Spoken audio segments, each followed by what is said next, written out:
Welcome to this quick and easy guide on how to block someone on X.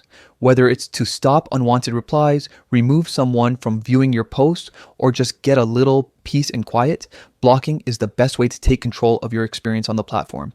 In this updated walkthrough, you'll learn exactly how to do it step by step. First, open the X app on your phone. Make sure you're logged into the account where you want to block someone. You'll land on your home feed, but from here, the process is simple and only takes a few seconds. Next, find the user you want to block. You can do this by searching their name in the search bar or by tapping their profile from a post or reply. Once you're on their profile page, look at the top right corner of your screen. You'll see three small dots. That's the menu icon you need to tap. After you tap those three dots, a list of options will appear. From that menu, choose the option that says block. A confirmation message will pop up asking if you're sure you want to block the account.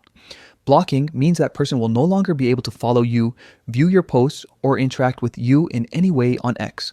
They also won't be notified that you've blocked them. Once you're ready, tap block again to confirm.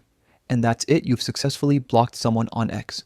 If you ever change your mind, you can go back to their profile, tap the same menu, and select unblock. Blocking is a simple but powerful tool that helps you keep your feed and interactions positive. Thanks for watching.